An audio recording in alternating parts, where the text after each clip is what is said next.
La mañana del 24 de octubre de 1930, un trabajador que caminaba por la brumosa orilla del río Los Ángeles vio un trozo de tela roja atrapado en la orilla. Cuando te acercaste con curiosidad y abriste la tela, te horrorizó lo que viste.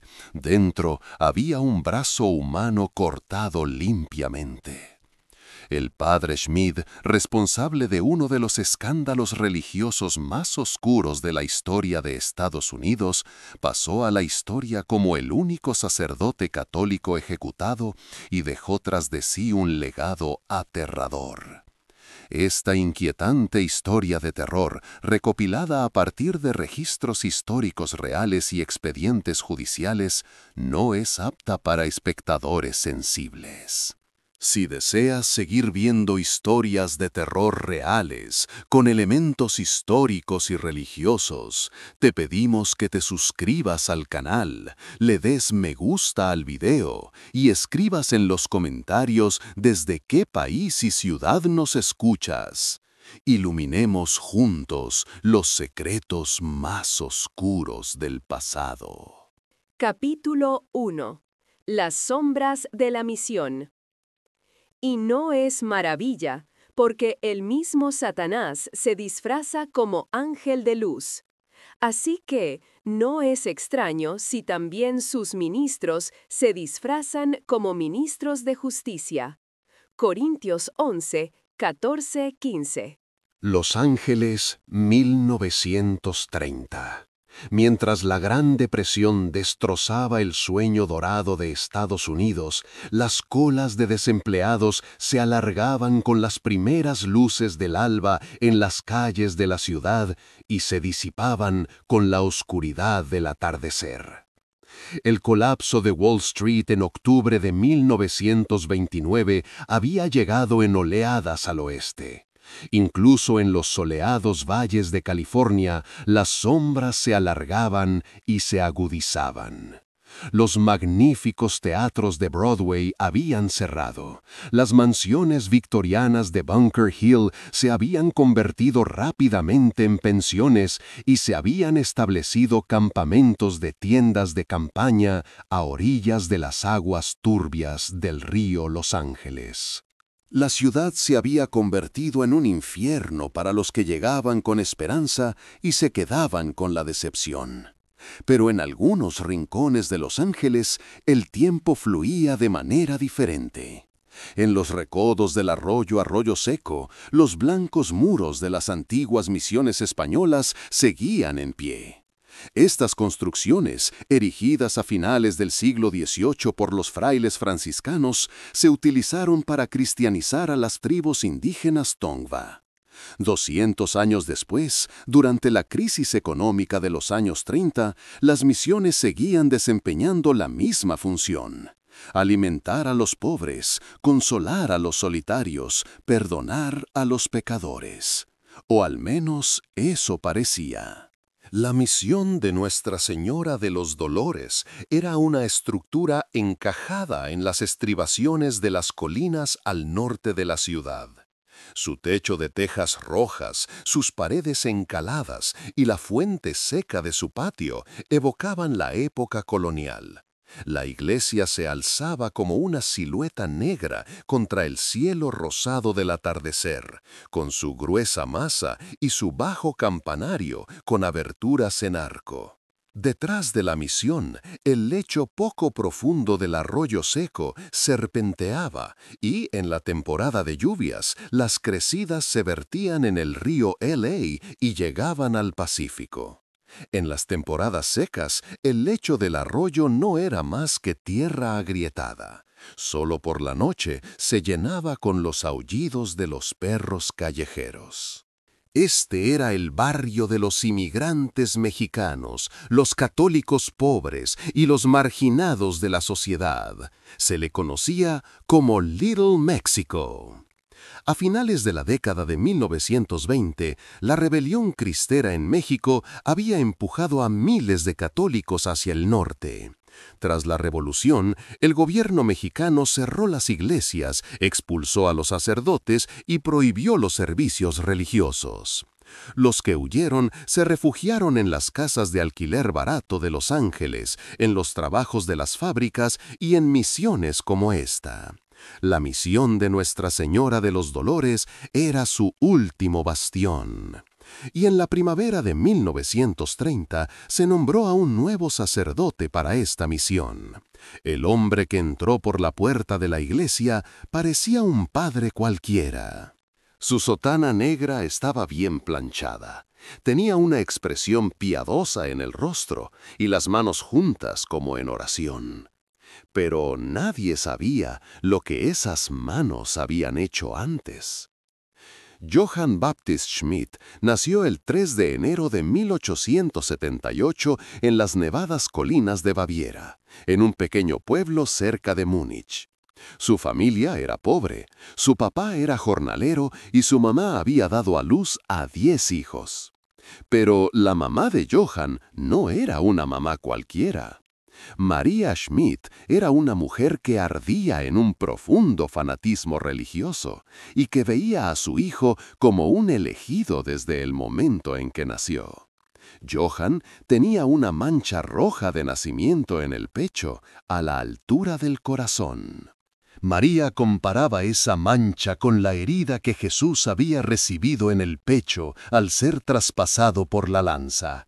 Según ella, Johann había venido al mundo como un segundo Mesías. Los otros 9 hermanos fueron descuidados. María dedicó toda su atención a Johann. Instaló un pequeño altar en la habitación del niño, lo decoró con velas, cruces y figuras de santos. A los 5 años, Johann ya celebraba falsas misas en casa, bebía agua en lugar de vino y bendecía galletas en lugar de pan. Tu madre lo aplaudía. Tu padre, Franz Schmidt, guardaba un silencio furioso. A veces golpeaba a Johann, otras veces lo castigaba solo con la mirada. La familia era un infierno silencioso. Cuando Johann cumplió 8 años, degolló un pollo por primera vez. A los 18 años, Johann tuvo su primera experiencia sexual con un vecino. El hombre era un carpintero casado de unos 30 años. Llamó a Johann al cobertizo, lo tocó y abusó de su cuerpo. Johann regresó a casa llorando, rezó durante días y pidió perdón a Jesucristo en el altar de su habitación. Luego volvió con el mismo hombre. La culpa y el deseo le oprimían la garganta como un nudo. Este ciclo se prolongó durante meses. Johann sentía atracción tanto por hombres como por mujeres, pero después de cada experiencia sexual se veía envuelto en un profundo odio. Se odiaba a sí mismo. Y ese odio, con el tiempo, se dirigiría hacia los demás. A los 20 años, Johann ingresó en el seminario junto a la Catedral de Maguncia. Quería ser sacerdote, o al menos eso quería su madre. María Schmidt despidió a su hijo en la puerta con lágrimas en los ojos. Johann llevaba en su mochila unos cuantos libros, una cruz y un trozo de tela manchado de sangre que le había dado su madre. La tela estaba manchada con la sangre de una de sus gallinas. Johann la olía por las noches.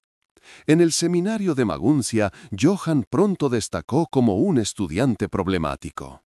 Era brillante académicamente, sobresalía en latín, filosofía y teología. Incluso había tomado clases de medicina y había adquirido conocimientos básicos sobre anatomía humana. Era especialmente hábil en cirugía.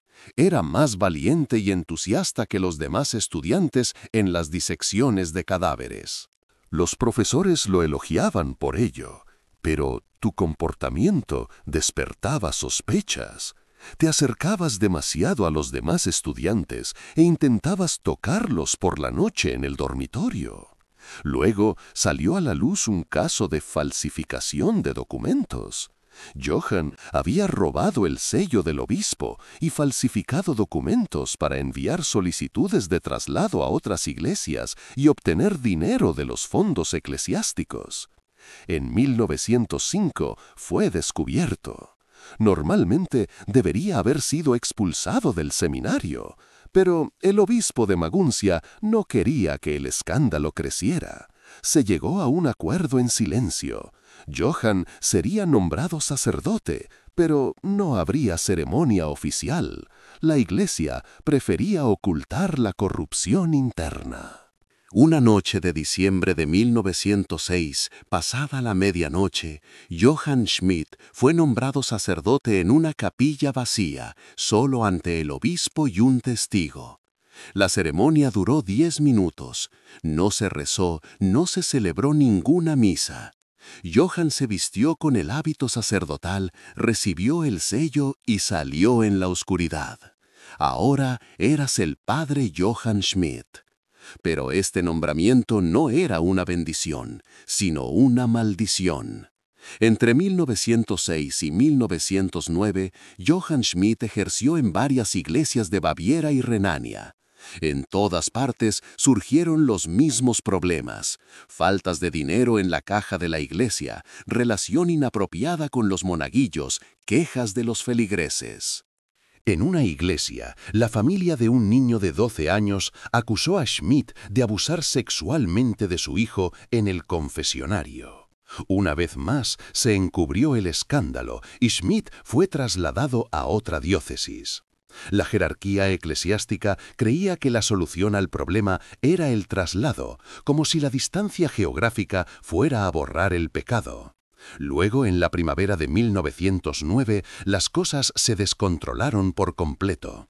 Schmidt cometió un gran robo en la última iglesia en la que trabajó. Después de la misa dominical, robó todo el dinero de la caja de la iglesia, unos 5.000 marcos, y desapareció. El obispo pensó en acudir a la policía, pero volvió a optar por proteger a la iglesia. En lugar de buscar a Johann Schmidt, lo despidió en silencio. En los registros de la iglesia se anotó cancelación del sacerdocio, pero esa nota no llegaría al otro lado del océano. Johann también le había sacado dinero a su padre y se había escapado a Estados Unidos en barco. Llegó a Ellis Island como pasajero de tercera clase en un buque de carga que zarpó del puerto de Hamburgo. Llevabas contigo un certificado de sacerdocio falso, varios sellos episcopales robados y 5.000 marcos cosidos en el forro de tu chaqueta. Tras 14 días de tormentosa travesía, el barco atracó en el puerto de Nueva York. Johann contempló la estatua de la libertad desde la cubierta. La estatua de la mujer sostenía su antorcha hacia el cielo. Johann sonrió. Estados Unidos era el país de la libertad. Nadie sabría tu pasado. En el Centro de Control de Inmigrantes de Ellis Island, Johann no hablaba inglés con fluidez, pero mostró tus documentos. El oficial de control los revisó sin detenerse. En aquella época llegaban miles de inmigrantes. Nadie tenía tiempo para interrogar a un sacerdote. Johann pisó suelo estadounidense. Durante los primeros años trabajó en pequeñas iglesias de los barrios de inmigrantes alemanes de la costa este, en la zona de Nueva York y Nueva Jersey. Pero los problemas no le dejaron en paz. Seguía habiendo faltas de dinero en las arcas de la iglesia y algunas familias se quejaban de algunos niños. Johann era trasladado cada vez a otra iglesia. En Estados Unidos funcionaba el mismo sistema que en Europa: silencio y traslado. En 1910, en una iglesia de Louisville, Kentucky, donde trabajabas, desapareció una niña de 9 años. La pequeña no volvió a ser vista después de salir de la iglesia el domingo. El barrio la buscó durante días. Schmidt se unió a la búsqueda, fue a la casa de la familia para consolarlos y rezó con ellos. Pero algunos vecinos habían notado un extraño brillo en tus ojos. La madre de la niña diría más tarde a la policía que cuando Schmidt fue a su casa, examinó la habitación de Alma durante mucho tiempo y tocó la cama de la niña. 2 semanas después, el cadáver de Alma fue encontrado a orillas del río. Se había ahogado.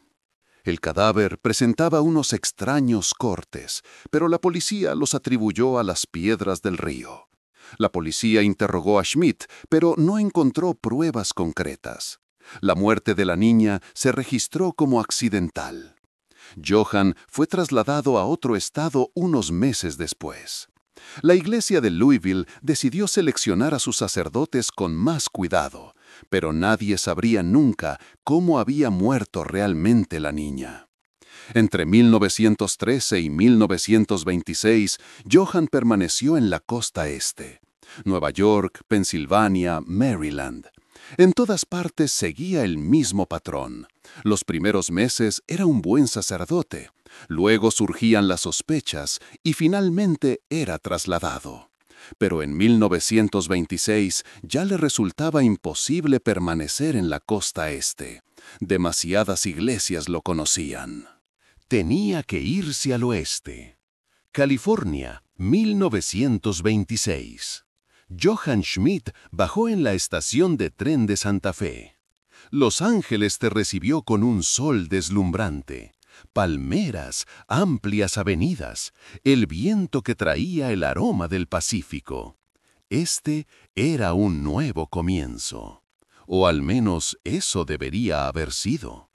Johann se presentó en la diócesis de San Diego. Dijo que era un sacerdote católico de Baviera, que llevaba años ejerciendo en Estados Unidos, y presentó referencias. Los documentos no eran auténticos.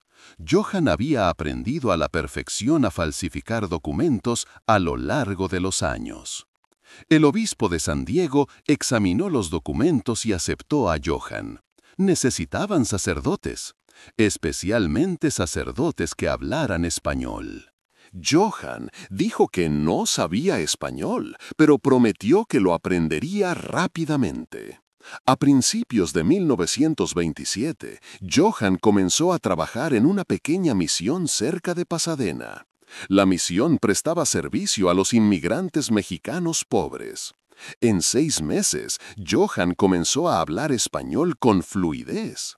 Tu talento para los idiomas era extraordinario, como si tuvieras una habilidad especial para ocultar tus pecados en diferentes lenguas. En el verano de 1928 ocurrió un extraño suceso en la misión de Pasadena. Una niña mexicana de 7 años desapareció mientras jugaba en el jardín de la misión. La niña, llamada Rosalita Herrera, se había quedado en la misión con su familia después de la misa dominical y, mientras jugaba con otros niños, desapareció de repente. Las búsquedas se prolongaron durante días. El padre Schmidt participó en las búsquedas, rezó por la familia y celebró una misa especial por la niña. Todos los días hablaba con la madre de Rosalita y la consolaba. La mujer agradecía el interés del sacerdote, pero al mismo tiempo se sentía incómoda. Había algo extraño en los ojos del padre. Era como si no sintieras dolor, solo estuvieras jugando. El cuerpo de Rosalita nunca fue encontrado. La policía interrogó a todos los que trabajaban en la misión. Johann Schmidt también fue interrogado. Te preguntaron cuándo habías visto a Rosalita por última vez, con quién habías hablado ese día en la misión y a dónde habías ido por la noche. Johann respondió con calma y claridad. Dijo que había visto a los niños jugando en el jardín, que Rosalita corría con los demás niños y que luego los había perdido de vista. El detective que lo interrogaba lo miró durante 1 hora. No había tensión alguna en el rostro del sacerdote. O era un hombre inocente o un mentiroso perfecto. El detective creía en la segunda posibilidad, pero no tenía pruebas concretas. El caso quedó archivado entre los expedientes sin resolver. Pero la diócesis de San Diego estaba molesta con Schmidt. No podían acusarlo directamente, pero tenían que proteger la reputación de la iglesia. En silencio, decidieron trasladarlo a otro lugar. En otoño de 1929, Johann Schmidt fue destinado a Los Ángeles, a la misión de Nuestra Señora de los Dolores. La obispado no conocía su pasado. La decisión de traslado era un documento de una sola página. No había ninguna nota de advertencia en él. Los Ángeles le ofreció a Johann no solo una nueva iglesia, sino también una nueva oportunidad. El doctor Ernesto Murillo. Johann y Ernesto se conocieron en una cena benéfica en el invierno de 1929. La cena se organizó para recaudar fondos para ayudar a los inmigrantes. Los católicos ricos hacían donaciones y los pobres comían. Ernesto era uno de los donantes. Johann era el sacerdote que oficiaba la misa. Después de la cena, los dos charlaron mientras fumaban en el patio de la iglesia. Johann hablaba español con acento alemán. A Ernesto le pareció atractivo. Dos extranjeros, dos hombres que habían huido de sus antiguas vidas en la costa oeste de Estados Unidos. Al principio, la conversación fue trivial. El clima, el crecimiento de Los Ángeles, la Gran Depresión. Luego, Ernesto le preguntó a Johann dónde se alojaba. Johann le dijo que se alojabas en una pequeña habitación de la misión. Ernesto, con una sonrisa acogedora, le dijo que había una habitación vacía en el piso de arriba de su consultorio y que podías usarla si querías. Johann aceptó la oferta. Esa noche, los dos fueron al consultorio de Ernesto. En la planta superior había realmente una pequeña habitación amueblada.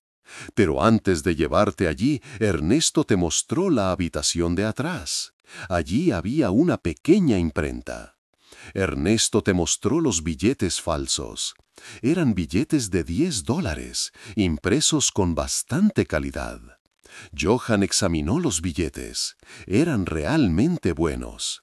Ernesto te explicó que tenía un socio, un artista grabador.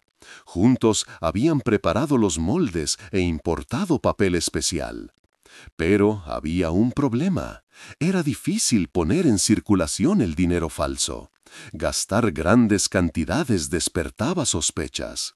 Pero las donaciones a la iglesia eran diferentes. Nadie revisaba una por una las donaciones que se recogían en la iglesia.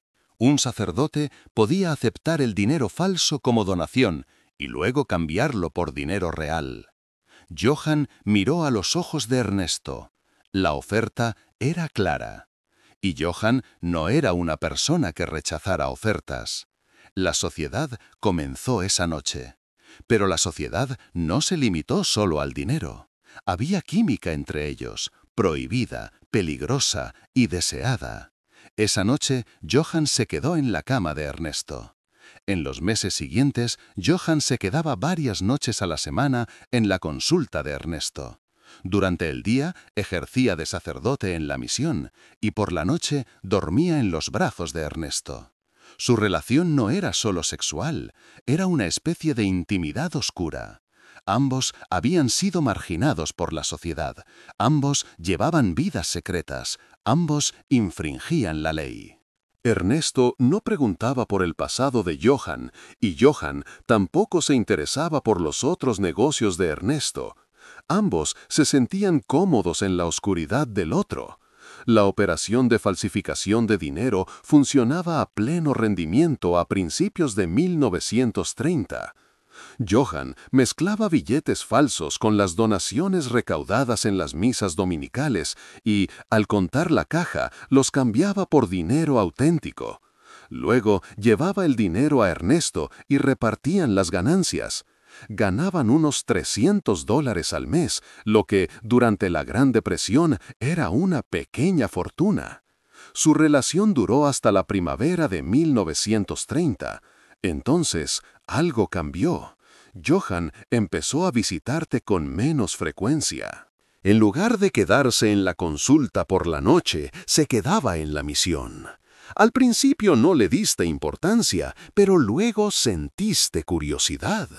Le preguntaste qué le pasaba. Johann solo dijo que estaba cansado, pero la verdad era otra. En la mente de Johann estaba surgiendo una nueva obsesión, y esa obsesión estaba eclipsando a Ernesto. Una mañana de marzo de 1930, el sol brillaba en el patio de la misión de Nuestra Señora de los Dolores. Johann acababa de terminar la misa matutina. La congregación se había dispersado y la iglesia estaba vacía. Johann estaba arrodillado ante el altar, mirando la luz de las velas. Estaba en paz, o al menos eso parecía. Entonces miraste por la ventana de la iglesia. En el patio, frente a la puerta de la lavandería, había una joven. Llevaba un vestido blanco y gastado. Su largo cabello negro le caía sobre los hombros.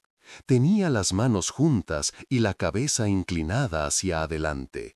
Estaba rezando. Johann se quedó paralizado. La chica parecía brillar bajo la luz del sol.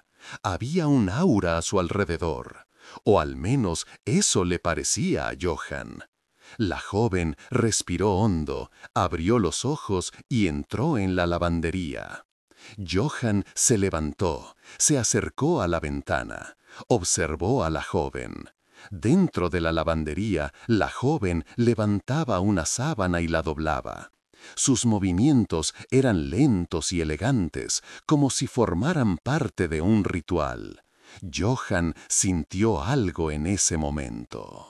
En su interior, en lo más profundo, un susurro surgió de un lugar oscuro. Era un susurro en latín, mezclado con la voz de su madre. Ella es la elegida, el cordero para el sacrificio. Johann retrocedió. Se quedó sin aliento. Su corazón latía con fuerza. No conocías a la chica, no sabías su nombre, nunca habías hablado con ella. Pero lo sabías, esa chica había sido elegida para ti.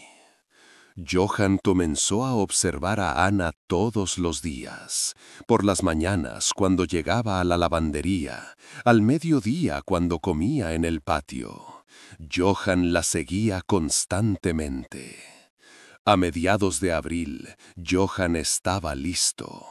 Iba a llamar a Anna a confesarse, y allí, con su autoridad espiritual, comenzaría a manipularla. Ana Muñoz aún no lo sabía, pero su destino estaba sellado. Bajo el cielo soleado de Los Ángeles, entre las blancas paredes de la misión de Nuestra Señora de los Dolores, se gestaba una tragedia. Porque cuando el padre Johann Schmidt deambulaba por los pasillos de la misión con su túnica negra, detrás de él no solo caminaba su sombra, sino también el diablo. Capítulo 2. La inocencia de Ana. Bienaventurados los puros de corazón, porque ellos verán a Dios. Mateo 5:8. Ana Muñoz nació en el invierno de 1912 en un pequeño pueblo del estado mexicano de Sonora. Los registros civiles indican que tu familia eran agricultores pobres. Tu padre trabajaba en los campos durante la cosecha y tu madre criaba gusanos de seda en casa. Tenías 2 hermanos mayores y una hermana mayor. Vivían en una pequeña granja de tierra árida. La Revolución Mexicana había comenzado en 1910 y había sumido al país en un baño de sangre durante 10 años. La dictadura de 30 años de Porfirio Díaz había sido derrocada, y los gobiernos que le sucedieron comenzaron a luchar entre sí. Pancho Villa, Emiliano Zapata, Venustiano Carranza, cada uno había creado su propio ejército y luchaba por la tierra y el poder. Se quemaban pueblos, se saqueaban campos y se destrozaban familias. A finales de la década de 1920, la revolución había terminado oficialmente, pero los conflictos continuaban. En particular, la Guerra Cristera. El conflicto entre la Iglesia Católica y el Estado asolaba las zonas rurales. El gobierno mexicano había cerrado las iglesias, expulsado a los sacerdotes y prohibido los servicios religiosos para separar a la iglesia de los asuntos del Estado. Los campesinos católicos se armaron y se rebelaron contra el gobierno. A los rebeldes se les llamaba cristeros, los soldados de Jesús. En el otoño de 1928, las tropas del gobierno llegaron al pueblo de Ana. Según los informes oficiales, buscaban armas en el pueblo. El padre de Ana fue arrestado por tener un viejo rifle en su casa. Se registró que la familia nunca volvió a verlo. Los informes procedentes de la aldea vecina indicaban que el hombre había sido asesinado en un campamento militar, pero nunca se expidió un certificado de defunción oficial. Ana tenía entonces 16 años. Su madre se quedó sola con 3 hijos. Era pleno invierno y no había cosecha en los campos. La familia se trasladó a un pueblo cercano. Pero allí también pasaban hambre. La iglesia había cerrado y los sacerdotes habían sido expulsados. 3 meses después, la madre de Ana murió de tifus. El certificado de defunción se expidió en febrero de 1929. Ana y tus hermanos se quedaron solos. Tus hermanos decidieron irse al norte, a Estados Unidos. Se llevarían a Ana y a su hermana. Mientras cruzaban la frontera, tu grupo sufrió un ataque armado. Según los registros, nunca se identificó a los agresores. No se sabe si eran soldados del gobierno, bandidos o opositores a los cristeros. Los 2 hermanos y la hermana de Ana murieron. Ana logró llegar sola a la frontera. En la primavera de 1929, Ana Muñoz fue encontrada a las puertas de una iglesia misionera católica cerca de San Diego. Los registros de la iglesia indican que la joven presentaba síntomas de deshidratación y desnutrición. Fue atendida y se recuperó en el orfanato misionero dirigido por la hermana Dolores. Según los registros del orfanato misionero de San Diego, Ana Muñoz permaneció allí desde marzo de 1929 hasta marzo de 1930. Se seguía una rutina de oración por las mañanas, educación al mediodía y limpieza de la iglesia por las tardes. Según el diario que la hermana Dolores llevó en el otoño de 1929, Ana Muñoz era descrita como una joven profundamente religiosa. Se confesaba todos los días y rezaba cada mañana en el altar de la iglesia. En los registros de la hermana Dolores hay una nota en la que se indica que le propuso a Ana que se hiciera monja, pero que la joven rechazó la oferta. Ana prefería tener una familia en lugar de hacerse monja. En otoño de 1929, cuando Ana cumplió 17 años, llegó el momento de dejar el orfanato. Los registros de la misión indican que la hermana Dolores le consiguió un trabajo en Los Ángeles, un puesto en la lavandería de la misión de Nuestra Señora de los Dolores. El alojamiento era gratuito, se proporcionaban comidas y se pagaba un salario mensual de $15. En marzo de 1930, Ana Muñoz llegó a Los Ángeles. Los registros de empleo de la misión de Nuestra Señora de los Dolores indican que Ana comenzó a trabajar el 12 de marzo de 1930. La hermana Carmen le explicó el horario de trabajo. Comenzaba a las 7 de la mañana y terminaba a las 5 de la tarde. Ana se alojaría en una pequeña habitación situada en la parte trasera de la misión, junto a las habitaciones de las hermanas. Al terminar tu primer mes, Ana había formado un pequeño grupo de amigas. María Hurtado era otra joven que trabajaba contigo en la lavandería. María era 2 años mayor que Ana, más habladora y alegre. Vivía con su familia en el barrio de Little Mexico. Pasaban juntas la mayor parte del tiempo. María invitaba a Ana a su casa en Little Mexico por las noches. El padre Johann Smith se fijó en Ana Muñoz durante ese tiempo. Varios testigos, trabajadores de la lavandería y miembros de la comunidad declararon más tarde a la policía que el padre Schmidt visitaba a menudo la lavandería y se quedaba cerca de las ventanas. Diario de la hermana Carmen. Abril de 1930. El padre Schmidt dijo que quería hablar con Ana. Era un asunto de orientación espiritual. Un día, el padre Schmidt vino a la lavandería y llamó a Ana. Le dijo que quería hablar contigo sobre la confesión. Ana fue a la iglesia con el padre. María se dio cuenta de que Ana regresó 1 hora más tarde con el rostro sonrojado y los ojos llorosos. Cuando le preguntó qué le había pasado, la joven no respondió. Pasaron los días, pasaron las semanas. Ana seguía yendo a la iglesia todas las noches. Johann la esperaba en la cabina, detrás del altar, en la sala del sacerdote. Cada vez tocaba más a la joven. Ana había dejado de resistirse, solo aceptaba en silencio. Algo se rompía dentro de ella. Lloraba todas las noches. Sentía su cuerpo mancillado. Pero al mismo tiempo se estaba volviendo dependiente del padre. Johann era la única persona que la cuidaba. El padre le prestaba atención. Ana necesitaba esa atención. María había notado el cambio en Ana. Ana empezaba a ver al padre Schmidt cada vez con más frecuencia. Se quedaba en la iglesia hasta altas horas de la noche. Hablaba menos, no comía, se le formaron ojeras. Respondía con evasivas a las preguntas de María.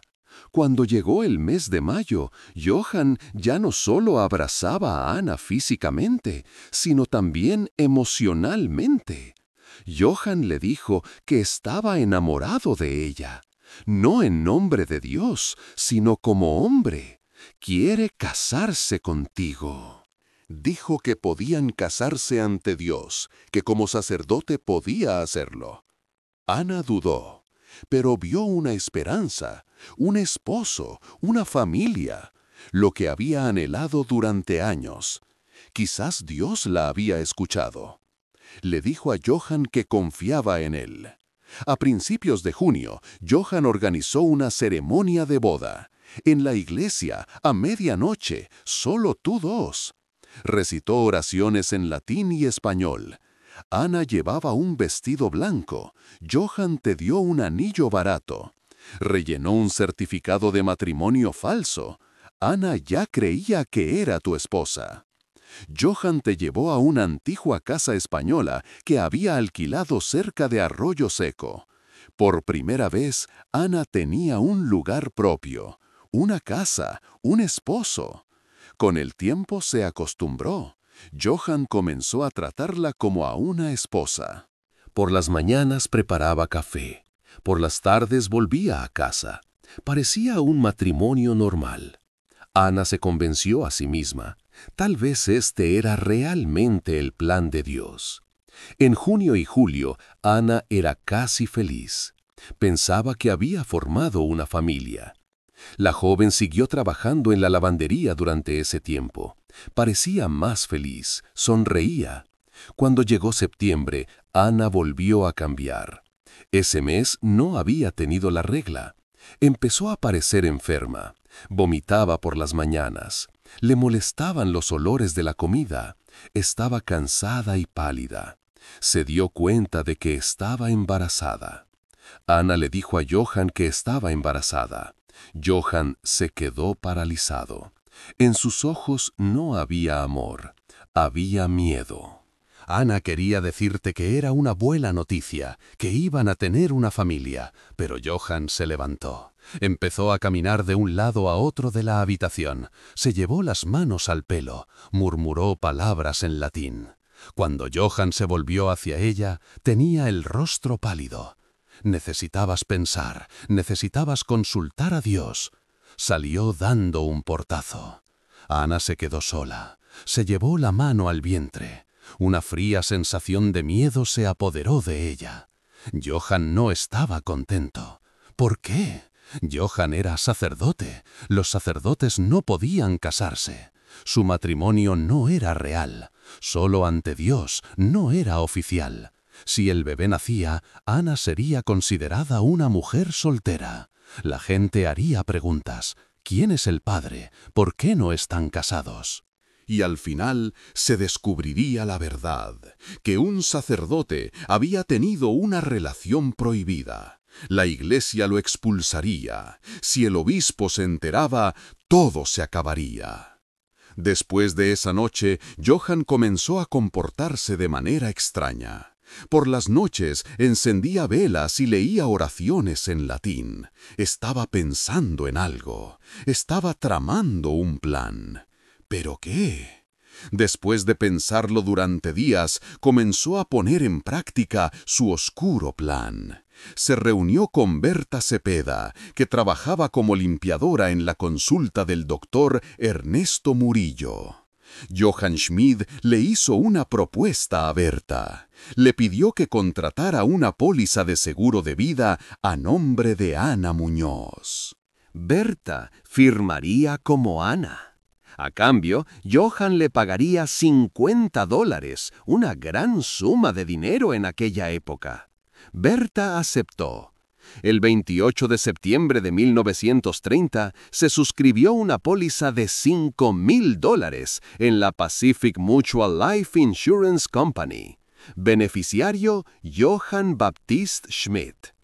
Investigaciones posteriores revelarían que los documentos de la póliza se encontraban en los archivos judiciales. Capítulo 3. La noche de la purificación. Según la ley, con sangre, y sin derramamiento de sangre no se hace remisión. Hebreos 9:22. Ana estaba en el segundo mes de embarazo. Las náuseas habían remitido, pero el cansancio había aumentado. Ya no podía ir a la lavandería. María Hurtado había ido a buscarla, pero Johann no le había abierto la puerta. Le había dicho que Ana estaba enferma y que no podía recibir visitas. María sospechaba, pero no podía hacer nada. En la segunda semana de octubre, Johann empezó a pasar más tiempo en casa. Por la noche iba a otra habitación y hacía preparativos. Ana oía ruidos, pero no preguntaba nada. Johann había empezado a darte instrucciones. Tenías que ponerte tu vestido blanco, peinarte y lavarte la cara. Tenías que estar limpia y arreglada. La noche del 23 de octubre de 1930. Johann trajo vino a casa. Era tinto, oscuro. Ana no quería beber porque estaba embarazada, pero Johann insistió. El vino tenía un sabor extraño, un poco amargo, con un regusto vegetal.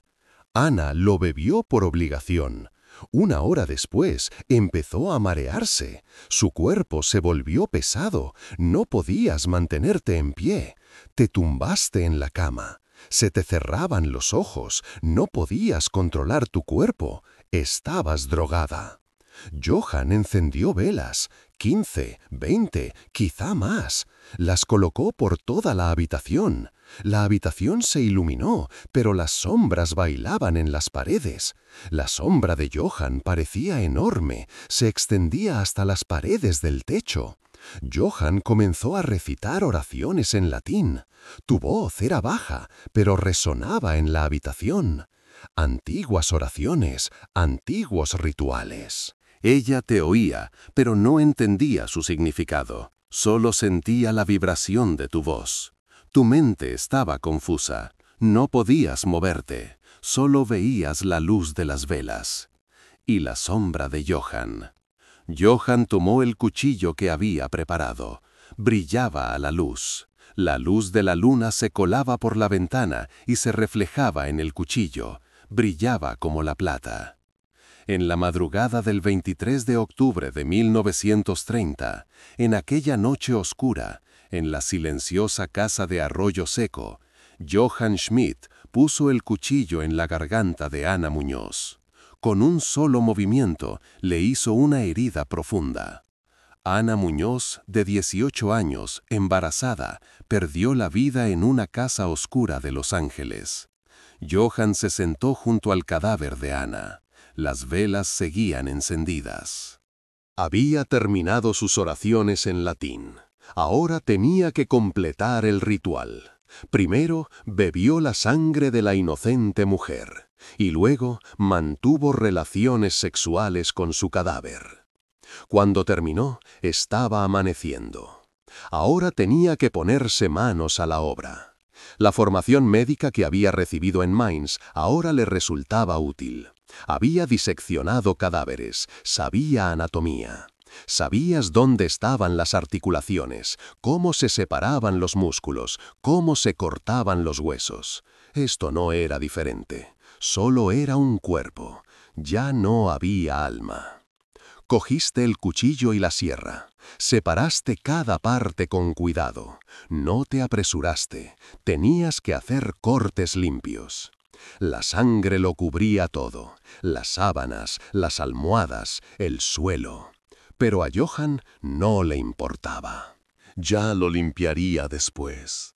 Envolvió las partes en telas rojas.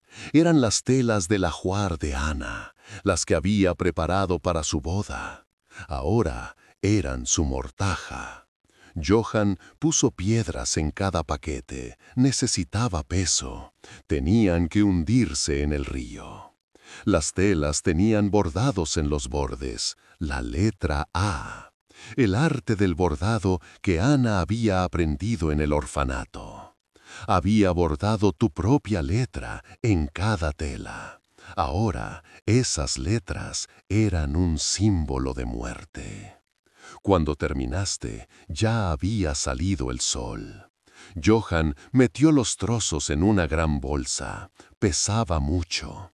Se la echó a la espalda y salió. Las calles estaban vacías. Era el amanecer. Solo unos pocos trabajadores se dirigían a su turno de mañana. Johann caminó lejos de ellos. Se dirigió hacia el río La. El río estaba cerca. Se oía el sonido del agua que fluía desde Arroyo Seco hacia el río Eley. Cuando llegaste a la orilla del río, miraste a tu alrededor. No había nadie. Abriste la bolsa, sacaste las piezas una por una.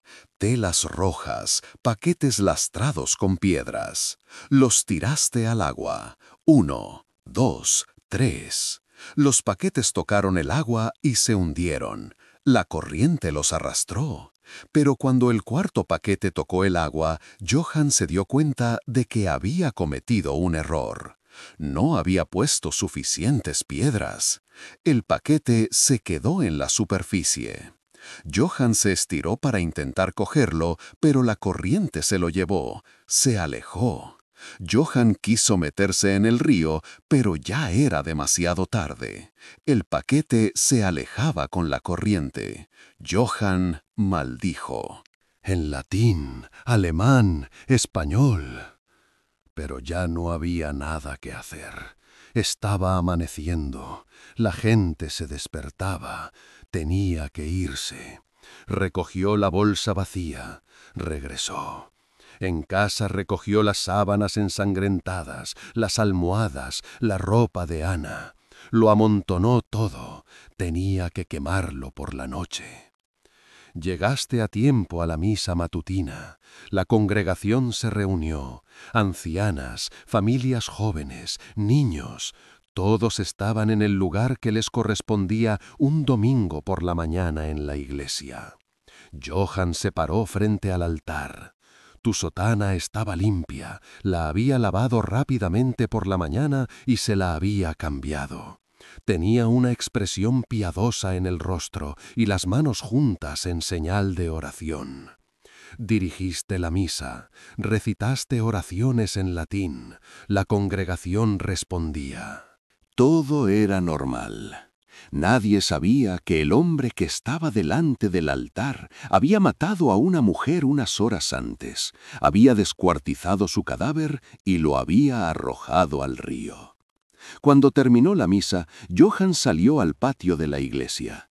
El sol brillaba. Los niños del barrio jugaban.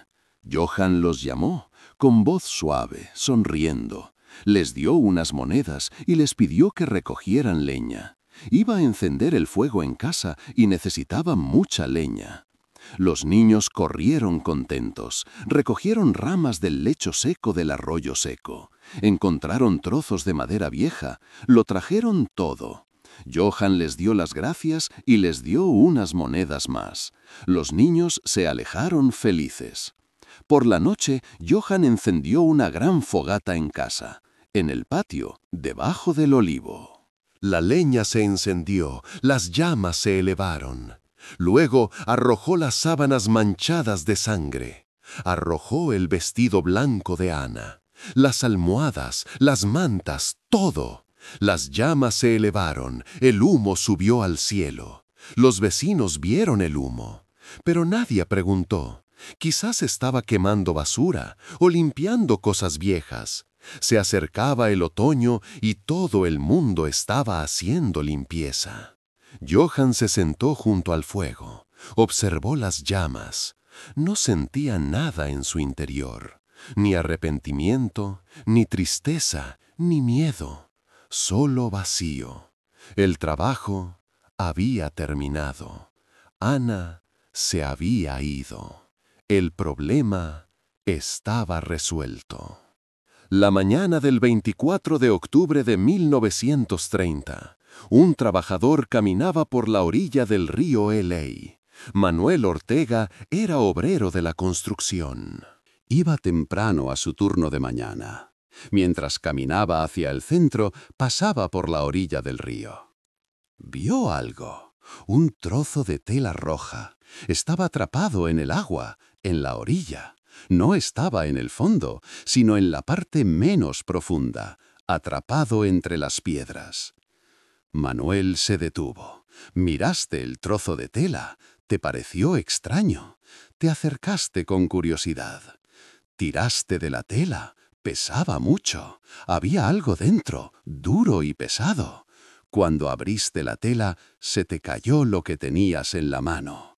Retrocediste, gritaste. Dentro había un trozo de cuerpo humano, un brazo, cortado, con un corte limpio. Era el brazo de una mujer, delgado, de piel morena. Manuel corrió, encontró la cabina telefónica más cercana, llamó a la policía. Con voz temblorosa les contó que había encontrado un trozo de cadáver en el río Los Ángeles.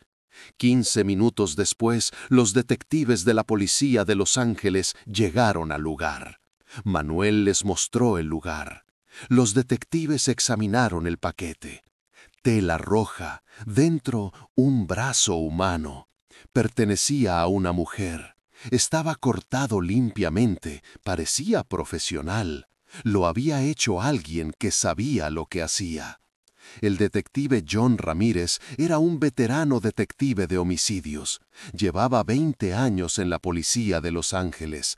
Había visto muchas cosas, pero esto era diferente. Desmembrar cadáveres era algo poco habitual en Los Ángeles. Examinó la tela. Era rojo, parecía seda.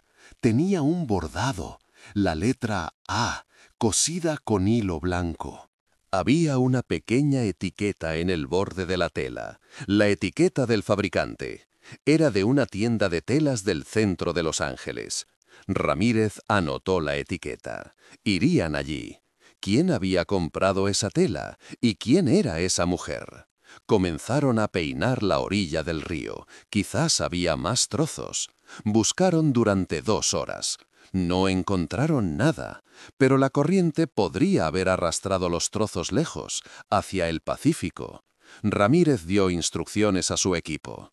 Se realizó una búsqueda a lo largo del río. Se revisaron todos los puentes y todas las orillas. Después irían a la tienda de telas. La investigación había comenzado. 25 de octubre. Johann oficiaba la misa matutina. Todo era normal. La congregación rezaba, los niños cantaban. Johann estaba tranquilo. Parecía que no hubiera pasado nada. Pero los detectives trabajaban en la orilla del río Los Ángeles. Encontraron un segundo paquete. Esta vez era una pierna. También estaba envuelta en tela roja. También tenía la letra A bordada. El detective Ramírez fue a la tienda de telas del centro. El dueño comprobó el código de la etiqueta. Miró sus registros. Esa tela se había vendido 3 meses antes. El nombre de la clienta, Ana Muñoz. Ramírez anotó el nombre. ¿Quién era Ana Muñoz? ¿Dónde estaba? Comenzaron la investigación en el barrio de Little Mexico. ¿Alguien conocía a Ana Muñoz? María Hurtado abrió la puerta a los detectives con una cesta de ropa sucia en la mano. Los detectives le preguntaron si conocía a Ana Muñoz. María se quedó paralizada. Conocía a Ana, era su amiga, trabajaban juntas. Los detectives le hablaron de los restos humanos encontrados en el río Los Ángeles, la letra A en la tela. ¿Cuándo había visto a Ana por última vez? María palideció. Hacía 2 semanas. Ana estaba enferma y se había ido a casa. El padre Schmidt la había atendido. El detective Ramírez frunció el ceño. ¿El padre Schmidt? ¿De qué iglesia? Misión de Nuestra Señora de los Dolores. Ramírez se volvió hacia su equipo. Iban a ir a la iglesia. Capítulo 4. La espera de San Quentin. Pagarás por tus manos sangrientas. Salmos 9:12. Tarde del 25 de octubre de 1930. El detective John Ramírez y su equipo llamaron a la puerta de la misión de Nuestra Señora de los Dolores. La iglesia estaba en silencio. Solo se oía el suave sonido del viento en el campanario. La hermana Carmen abrió la puerta. Los detectives dijeron que querían ver al padre Johann Schmidt. El padre Schmidt estaba en el jardín de la iglesia. Estaba podando rosas. Llevaba la sotana limpia y tenía una expresión de paz en el rostro. Al ver a los detectives, sonrió. ¿Podía ayudarles en algo? Ramírez le preguntó si conocía a Ana Muñoz. Johann la conocía, por supuesto. Trabajaba en la lavandería de la misión. ¿Por qué lo preguntaban? El detective mencionó los restos humanos encontrados en el río L. Las ropas de Ana. El rostro de Johann no cambió. Parecía conmocionado. ¿Ana? ¿Había muerto? ¿Cómo podía ser eso? Ramírez le preguntó a Johann cuándo había visto a Ana por última vez. Johann lo pensó. Creía que había sido hacía 2 semanas. Ana se había puesto enferma y se había ido a casa. Johann había rezado por su salud. El detective le preguntó la dirección de Ana. Johann no la sabía. Ana trabajaba en la lavandería, pero nunca le había preguntado dónde vivía. Quizás la hermana Carmen lo sabía, pero la hermana Carmen tampoco lo sabía. Ana se alojaba en la habitación de la parte trasera de la misión, pero llevaba 2 semanas sin aparecer por allí. Johann había hablado de su enfermedad. Ramírez frunció el ceño. ¿Cómo sabías que Ana estaba enferma? Johann respondió. Ana se lo había dicho. Cuando había ido a confesarse, le había comentado que estaba enferma. Johann le había aconsejado que descansara. El detective le preguntó a Johann dónde vivías. Johann, vivías en una pequeña casa cerca de Arroyo Seco. Estaba cerca de la misión, iba andando. Ramírez quería ver la casa de Johann. Era un control de rutina. Quizás Ana se había quedado allí, quizás encontrarían algo. Johann no dudó. Por supuesto que podía enseñársela. Podían ir inmediatamente. La casa española de Arroyo Seco parecía limpia cuando los detectives entraron. El piso estaba fregado, las ventanas abiertas. Entraba aire fresco. Todo parecía normal. Pero Ramírez tenía experiencia. Se fijó en los detalles. Había una pequeña mancha en el piso del dormitorio. Marrón, descolorida. Parecía sangre. En el patio se había encendido recientemente una gran hoguera. El montón de cenizas aún estaba allí. Ramírez dio instrucciones a su equipo. Iban a registrar la casa a fondo. Se revisaría cada rincón, cada armario. Durante las 2 horas que duró el registro, se encontraron varias cosas sospechosas. Un trozo de cuerda gruesa detrás del armario del dormitorio. Restos de una pequeña sierra en el baño. Y lo más importante, trozos de tela roja en el fondo del cubo de la basura, con la letra A. Johann estaba sentado en casa, esperando en silencio. Parecía sorprendido cuando los detectives le mostraron lo que habían encontrado. No sabía de dónde procedían. Quizá Ana había visitado esa casa y había dejado algo allí. Ramírez miró a Johann con dureza. ¿Había visitado Ana Muñoz esta casa? Johann dudó. Había venido varias veces. Después de las sesiones de confesión, habían rezado aquí. El detective hizo más preguntas. ¿Con quién más se reunía Ana? ¿Tenía novio? Johann no lo sabía. Ana era una chica callada, no socializaba mucho. Ramírez quiso llevarte a la comisaría. Había que hacerte más preguntas. No te opusiste, querías ayudar. Pero cuando llegaron a la comisaría, tu comportamiento comenzó a cambiar. Las preguntas se acumulaban. ¿Con qué frecuencia veías a Ana? ¿Por qué iba a tu casa? ¿Para qué eran el hilo y la sierra? Te negaste a responder. Querías hablar con un abogado. 26 de octubre. La policía de Los Ángeles volvió a registrar la casa de Arroyo Seco. Esta vez más a fondo. Se levantaron las tablas del suelo. Se encontraron manchas de sangre debajo del dormitorio. Mucha sangre. Se había intentado limpiar, pero no se había eliminado por completo. Se encontraron fragmentos de huesos entre las cenizas del patio, restos de tela quemada, un botón de un vestido de mujer. Ramírez ya estaba seguro. Ana Muñoz había sido asesinada en esa casa y Johann Schmidt era el principal sospechoso.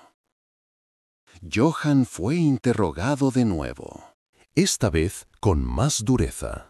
Los detectives le mostraron las pruebas, las manchas de sangre, los fragmentos de huesos, el botón. ¿Cómo iba a explicarlo? Johann se quedó en silencio. No dijo nada durante mucho tiempo. Luego empezó a hablar. Pero lo que contó sorprendió a los detectives. Ana Muñoz era su esposa. Se habían casado ante Dios. Ana estaba embarazada. Pero Dios le había enviado un mensaje a Johann. Ana debía ser una víctima, pura, limpia, inocente. Debía ser sacrificada en el altar de Dios. Johann solo había cumplido la orden de Dios. Ramírez se quedó paralizado. Johann Schmidt estaba confesando. No solo el asesinato, sino también el ritual, el beber la sangre, el descuartizar el cadáver. Lo contó todo. Con detalle, sin emoción, como si estuviera describiendo un procedimiento médico. El taquígrafo anotó cada palabra. Johann siguió hablando. Contó que Dios le había hablado, que Ana había sido elegida, que la sangre lo purificaba todo. Cuando terminó el interrogatorio, Ramírez salió de la sala. Respiró hondo en el pasillo. Llevaba 20 años como policía, pero nunca había visto nada igual. Un sacerdote, un asesinato, un ritual. Johann Schmidt fue detenido. Se le acusaba de asesinato en primer grado. Pero la investigación no había terminado. Johann tenía otros delitos. La policía de Los Ángeles comenzó a investigar el pasado de Johann. Se solicitaron los registros de Alemania. Llegaron documentos de la diócesis de Maguncia. Se descubrió que Johann Schmidt había sido expulsado de la iglesia en 1909 y que se le buscaba por delitos de falsificación de documentos y robo. Se revisaron los registros de Estados Unidos. En 1928, una niña desaparecida en Pasadena, Rosalita Herrera. Johann trabajaba allí en ese momento. La investigación se cerró por falta de pruebas, y entonces apareció la conexión con el doctor Ernesto Murillo. En la casa de Johann se encontró un cuaderno escondido. En él había cuentas, cantidades de dinero, fechas, nombres. Las letras EM aparecían con frecuencia. Los detectives investigaron quién era EM. El doctor Ernesto Murillo era dentista en el centro de la ciudad, pero en la trastienda de su consultorio falsificaba dinero. Johann era tu socio. Mezclaban billetes falsos con las donaciones recaudadas en la iglesia y los cambiaban por billetes auténticos. Murillo fue detenido. Durante el interrogatorio lo confesó todo. Era socio de Johann desde 1929. Pero no era solo un negocio. Entre ambos también había una relación sexual. Murillo estaba al tanto de la relación de Johann con Ana Muñoz. Johann se lo había contado. Pero no sabía nada del asesinato. Lo juraba. Si lo hubiera sabido, habría acudido a la policía. Ramírez no le creyó. Pero no había pruebas. Murillo solo sería juzgado por el delito de falsificación de moneda. Noviembre de 1930. El caso de Johann Schmidt causó un gran revuelo en los medios de comunicación de Los Ángeles. Los periódicos lo llevaron a sus portadas. El padre sangriento, sacerdote asesino. Cada día salían a la luz nuevos detalles, rituales, beber sangre, descuartizar cadáveres. La Iglesia Católica estaba conmocionada. El Obispado de Los Ángeles hizo una declaración. Johann Schmidt era un falso sacerdote. La Iglesia no lo reconocía. Había sido expulsado de Alemania y trabajaba en Estados Unidos con documentos falsos. Pero la realidad era más compleja. Johann era realmente sacerdote. Había sido ordenado en Maguncia. Solo que era un sacerdote que la Iglesia no quería. María Hurtado prestó una detallada declaración a la policía. Contó los últimos días de Ana. Que Johann no dejaba que visitara a Ana. Que no abría la puerta. Que sospechaba, pero no podía hacer nada. Y entonces apareció Berta Cepeda.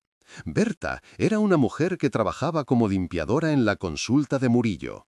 Acudió a la policía y proporcionó una información crucial. En septiembre de 1930, Johann te había pedido un favor. Quería que contrataras una póliza de seguro de vida a nombre de Ana Muñoz. Berta debía firmar como Ana y el dinero de la póliza debía ir a parar a Johann. Berta lo había hecho. Había contratado una póliza de $5.000 a nombre de Ana y había abierto una cuenta bancaria. Johann la había engañado, con dinero. Esta información era muy valiosa para la fiscalía. Johann no había matado solo por el ritual, también había matado por dinero. Lo había planeado de antemano. Asesinato premeditado. Asesinato en primer grado. Diciembre de 1930. Comenzó el primer juicio. El juzgado del condado de Los Ángeles estaba abarrotado. La sala del tribunal estaba llena a rebosar. Periodistas, curiosos, católicos, todo el mundo quería ver al sacerdote asesino. Cuando Johann fue llevado a la sala del tribunal, parecía tranquilo. Llevaba un traje negro, ya no llevaba sotana. Su rostro no mostraba ninguna expresión. Parecía estar en otro mundo. La fiscalía presentó las pruebas: manchas de sangre, fragmentos de huesos, restos de tela. María Hurtado testificó. Berta Cepeda habló de la póliza de seguro. El doctor Murillo describió el carácter de Johann. Los abogados defensores alegaron demencia. Johann era esquizofrénico. Tenía alucinaciones, oía la voz de Dios. No era imputable. Debía ser enviado a un hospital psiquiátrico. Se llamó a psiquiatras. Johann fue examinado. Los informes eran contradictorios. Algunos diagnosticaron esquizofrenia. Otros dijeron que Johann estaba completamente sano. Solo era una mala persona. El jurado escuchó el juicio, que duró 2 semanas. Luego se retiró a deliberar. Discutieron durante 3 días. Finalmente llegaron a una decisión. 9-3 divididos. 9 miembros del jurado lo declararon culpable. 3 lo declararon demente. No hubo unanimidad. El juez disolvió al jurado. El juicio se repetiría. Febrero de 1931. Comenzó el segundo juicio. Esta vez la fiscalía estaba más preparada. Se centraron en el testimonio de Berta Cepeda. La póliza de seguro, la planificación previa, el beneficio económico. Johann no era solo un sacerdote loco, era un asesino calculador y planificador. El jurado se retiró a deliberar por segunda vez. Esta vez tomaron una decisión más rápida, unánimemente culpable. Asesinato en primer grado, premeditado, con intención de matar. El juez dictó sentencia: muerte, silla eléctrica, ejecutada en la prisión de San Quentin. Johann no mostró ninguna reacción al escuchar la sentencia. Solo negó con la cabeza. Era como si lo estuviera esperando. 1931-1933. Johann esperó en la celda de la muerte en San Quentin. Se presentó un recurso de apelación. El Tribunal Supremo de California examinó el caso. Tardó 1 año. Finalmente, la decisión. Se rechazó la apelación. Se confirmó la sentencia. Johann rezaba oraciones en latín en su celda. No recibía visitas. Solo se reunía con un sacerdote. Se confesaba. Nadie sabía lo que decía. Enero de 1933. Se fijó la fecha de la ejecución, 18 de febrero de 1933. Johann le escribió una carta a tu madre. La envió a la pequeña casa de Baviera. No se sabe lo que decía. 18 de febrero de 1933. Prisión de San Quentin. Antes del amanecer, Johann Schmidt fue llevado a la sala de ejecuciones. En medio de la sala, una gruesa soga colgaba silenciosamente de una viga alta del techo. Debajo había una sencilla plataforma de madera. 13 escalones conducían hasta ella. Johann estaba tranquilo. Los guardias lo subieron a la plataforma. La madera crujió bajo sus pies. Le colocaron la soga alrededor del cuello. El director te preguntó cuáles serían tus últimas palabras. Johann susurró en español: mi último pensamiento es para mi madre. Johann Schmidt, de 55 años, fue el primer sacerdote católico ejecutado en California. Fue el único sacerdote católico ejecutado en la historia de Estados Unidos. Tu cuerpo no fue enviado a tu familia. Fue enterrado en el cementerio de San Quentin, en una tumba sin nombre. La misión de Nuestra Señora de los Dolores fue demolida en la década de 1950. En su lugar se construyó un complejo de apartamentos. El caso de Johann Schmidt supuso un importante punto de inflexión en la psiquiatría forense. Los debates sobre el delirio religioso y la esquizofrenia se prolongaron durante años. Cuando alguien decía que oía la voz de Dios, ¿estabas realmente loco o simplemente malvado? El nombre de Johann Schmidt quedó entre los asesinatos más oscuros de Estados Unidos. Un sacerdote, un asesino, un monstruo. En octubre de 1930, en una oscura noche de Los Ángeles, un ángel murió. Y un demonio, disfrazado de sacerdote, pasó a la historia.